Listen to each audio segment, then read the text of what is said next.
This is teaching an errorless, sustained chin target. This can be really useful for a lot of husbandry behaviors. We have an additional challenge with this with Iggy because she has a repetitive nose target behavior. Iggy, touch. Touch. Good. Just like that. And so that actually does make this a little bit harder because she has already learned to do a repetitive target. Switching to a sustained target is a little bit tough. So what I'm going to start out with is I'm actually just going to hold different parts of her, just like I'm going to eventually hold her chin. I'm going to hold different parts of her that are actually easier for her to just hang out and tolerate. So I'm just going to hold her chest.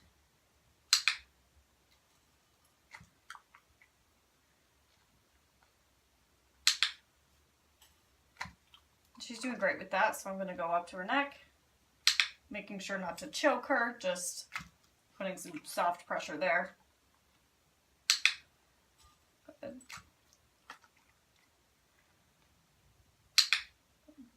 And if she wiggled or squirmed or pulled away, I'd make this easier by going further back down her chest, like there. But she's not. She's cool with it.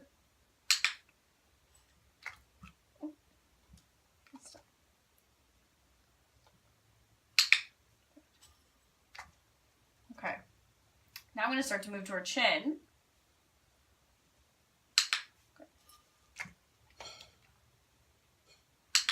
And she's actually pushing back down on my hand, which is great.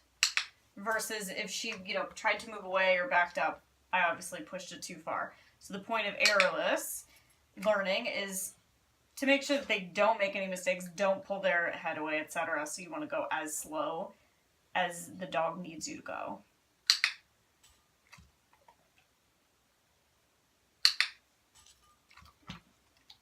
Now I'm going to move my hand, and this can actually make it a little bit tougher for them.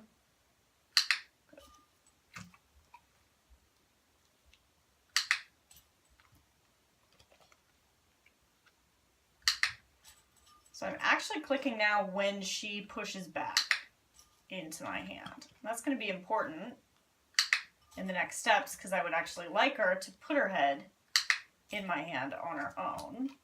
So now I'm just going to keep my hand just hovering in her chin.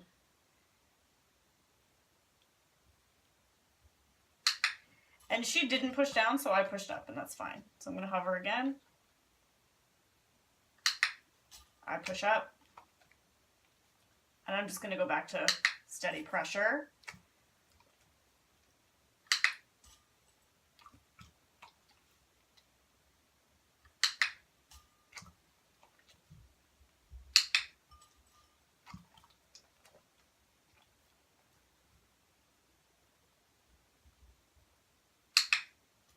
That time I didn't touch her at all. She touched me.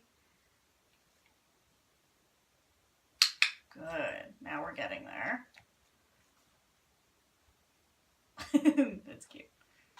So she made an error, right? She offered a behavior that didn't get rewarded. That's what we're trying to avoid. So that means that I've obviously pushed it too far too fast. So I'm going to back up a little bit. Go ahead and just do a couple repetitions that are she's definitely going to get it right.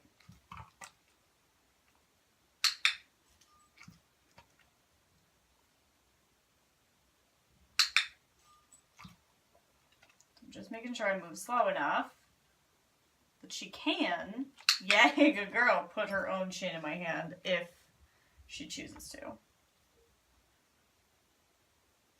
Yay, what a girly, good.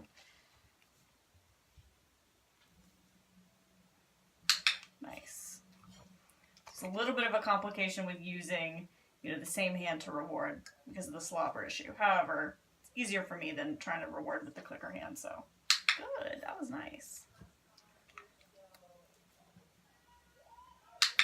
Good, so we're getting the behavior now.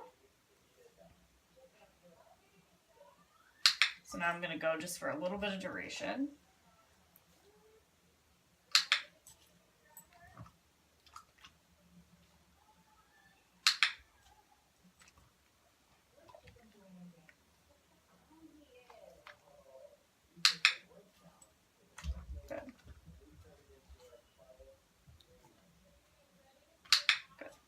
definitely acquired that behavior. So further steps would be adding a cue and that kind of thing. We're not there yet. We're just acquiring the behavior. We would definitely want to put a cue on it in the very near future and proceed that way.